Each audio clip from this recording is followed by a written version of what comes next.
जय हिंद दोस्तों। तो कैसे हो आप लोग? उम्मीद करते हैं आप लोग एकदम अच्छे होकर अच्छे से पढ़ाई कर रहे हो। तो जैसे कि आप सभी को पता है हम लोग क्या पढ़ रहे हैं, हम लोग पढ़ रहे हैं कक्षा 10वीं की गणित विषय। उसमें क्या डिस्कस करने वाले, इसमें डिस्कस करने वाले प्रश्नवाली 5.1 जिसका नाम है समांतर श्रेणी, है ना।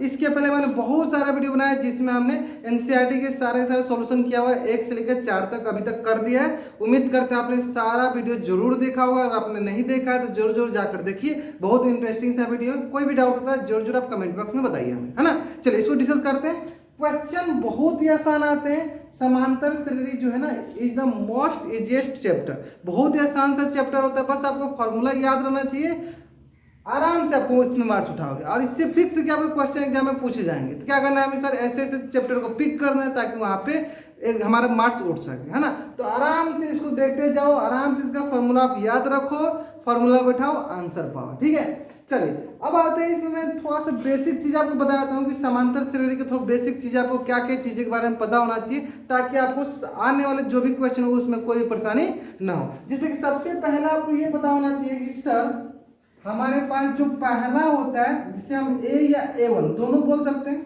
इसे हम कहते हैं सर पहला पद।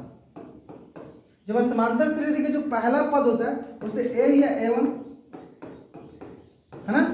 चलो दूसरा पद क्या बोले सर A2, तीसरा A3, चौथा A4, ऐसे करते करते करते करते n पद तक आते हैं, है ना। यानी जो दूसरा होता है इसे बोलते हैं दूसरा पद, इसे कहेंगे सर तीसरा पद, इसे कहेंगे चौथा पद। और ये सब चीजें अभी क्यों बता रहा हूं ताकि थोड़ा बहुत आपको आइडिया रहती है। इसे कहेंगे सर एनवा पद, क्या कहेंगे इसे, कहेंगे एनवा पद। क्लियर है, क्लियर है। अब देखो यहाँ पे दो तीन चीजें सबसे इंपॉर्टेंट है, पहला पद, दूसरा पद, तीसरा पद, चौथा पद, पांचवा पद, से आगे बढ़ते जाएगा, है ना। यहाँ पे दूसरा इंपॉर्टेंट ये है कि हमें सर ये चीजें पता चल गया, लेकिन सर सार्वंतर एक होता है। अब सार्वंतर क्या होता है, देखो डी सबसे इंपॉर्टेंट है सर सार्वंतर।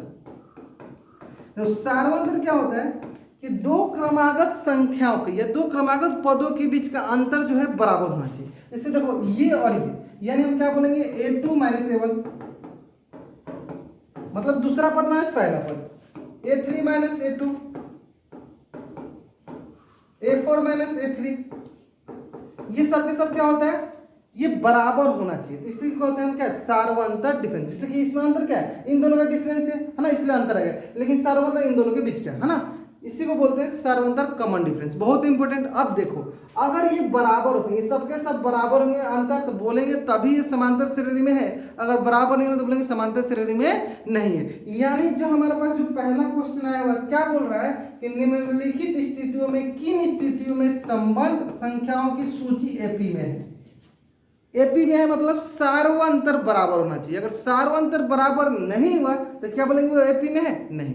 यानी कुल मिला के हमें क्या चेक करना है सर, डी चेक करना है, सार्वंतर चेक करना है। बराबर होगा तो बोलेंगे एपी में है, बराबर नहीं होगा तो बोलेंगे एपी में नहीं है। अब आता है सर यहाँ पे नहीं हमको प्रथम पद, नहीं हमें पहला पद, नहीं दूसरा पद, नहीं तीसरा पद, हमें कुछ नहीं दिख रहा है। तो यानी देखो इस प्रकार के क्वेश्चन सबसे इंपॉर्टेंट होते हैं। हमें क्या करना है, इसको पढ़ना है, पढ़ के यहाँ से पहला पद, दूसरा पद, तीसरा पद, ये सार्वंतर निकालना है, फिर चेक करना है कि क्या सारे सारे सार्वंतर बराबर है। अगर बराबर है तो बोलेंगे कि यह एपी में है, और बराबर नहीं है तो बोलेंगे एपी में नहीं है। समझ में आया क्वेश्चन कैसे करते हैं। चलो अब क्वेश्चन करना स्टार्ट करते हैं। क्वेश्चन बोला पहले देखो, प्रत्येक किलोमीटर के बाद टैक्सी का किराया, मतलब कोई टैक्सी है उसके किराए के बारे में हम बात कर रहे हैं, है ना।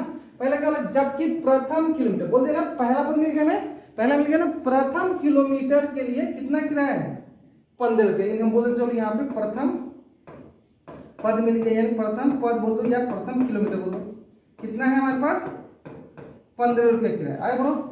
और प्रत्येक अतिरिक्त किलोमीटर के लिए किराया 8 रुपये, मतलब इसके आगे के लिए क्या देना, प्रत्येक, मान लो कि प्रथम के बाद दूसरा क्या होगा, दूसरा पद मतलब दूसरा पद, इसके बाद जस्ट अगला जो हम अगला स्टॉपेज पे जाएंगे, अगला जो हम अगला किलोमीटर पे जाएंगे, तो पहले किलोमीटर के लिए आपको 15 रुपये देना, फिर उसका अगला किलोमीटर के लिए और 8 रुपये बढ़ा देना, फिर उसका अगला किलोमीटर के लिए और 8 रुपये बढ़ा देना, फिर उसका अगला किलोमीटर के लिए और 8 रुपये बढ़ा देना। यानी पहला जो किलोमीटर जाइएगा तो आपको कितना रुपये में जाइएगा, 15 रुपये में जाइएगा, हाँ। लेकिन जैसे दूसरा किलोमीटर जाना होगा तो क्या करना पड़ेगा, 8 रुपये बढ़ाना पड़ेगा। यानी कितना रुपये में जाना पड़ेगा, 15 8 23। फिर अगर आपको तीसरा किलोमीटर में जाना पड़ेगा कितना बढ़ाना पड़ेगा आपको, फिर सर 8 रुपये बढ़ाना पड़ेगा, यानी इसमें क्या 31, है ना। तो कुल मिलाकर थोड़ा सा ध्यान से समझो तो ध्यान दो। यानी सर हमारे पास जो पहला पद है A1, सर जो दूसरा है वो क्या हो गया A3 A2, जो सर तीसरा है वो क्या है सर A3। इसी तरह आगे हम सर +4 करेंगे 8 करेंगे क्या आएगा सर 39, ये हो सर हमारे पास 14। या इस तरह हम 8 जोड़ते जाएंगे, 8 जोड़ते जाएंगे, आगे बढ़ते जाएंगे, 8 जोड़ जाएंगे, आगे बढ़ते जाएंगे। मतलब प्रति किलोमीटर हमें चलने के लिए, ट्रेवल करने के लिए, हमें यात्रा करने के लिए 8 रुपया देना है। पहला किलोमीटर 15, फिर उसके बाद 8 रुपया देते जाना है ना। इस प्रकार हमारे पास कुल मिला के देखो पद मिलते जाएंगे, है ना। अब हमें करना क्या है, कैसे पता करना है कि सर जो हमें पद मिला है ये समांतर श्रेणी में है कि नहीं, एपी में है कि नहीं। तो क्या होता है सर, सारों अंतर बराबर होना चाहिए। और सारों अंतर कैसे निकालते हैं, दूसरा पद माइनस पहला पद, तीसरा पद माइनस दूसरा पद, चौथा पद माइनस तीसरा, वैसे निकालते चलो निकाल देते हैं। किसी 3 का निकालते पता चल जाएगा ना। चलो निकालो पहला, देखो पहला निकालते सर D1 क्या हुआ sir A2 minus A1। A2 क्या है सर 23 माइनस 15 कितना है सर 8। ठीक उसी तरह D2 मतलब इन दोनों का पहला दोनों के बीच का अंतर, इन दोनों के बीच का अंतर, इन दोनों के बीच का अंतर सब के सब क्या होगा बराबर होगा। तो बोलेंगे ये एपी में है, बराबर नहीं होगा तो बोलेंगे एपी में नहीं है ना। चलो अगला देखते हैं D2 A3 minus A2। A3 कितना है हमारे पास 31 माइनस 23 कितना हो गया 8।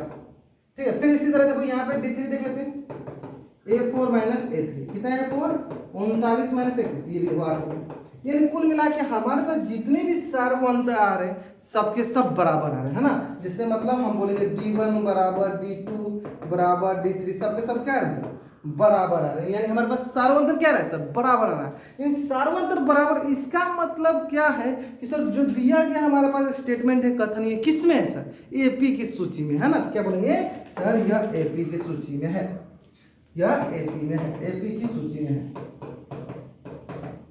क्लियर है, क्लियर है। हम आपको देखो स्टेटमेंट को पढ़ के कैसे क्वेश्चन को हल करते हैं ये मैं आपको मतलब पिछला पहला ही चैप्टर में सिखाते आ रहा हूँ। स्टेटमेंट पढ़ो, जो बोल रहा है वैसे लिखते चलो। जब आप उसको कॉपी पे उतार दोगे तो आप आराम से उस क्वेश्चन को सॉल्व कर पाओगे। ठीक है, चलिए।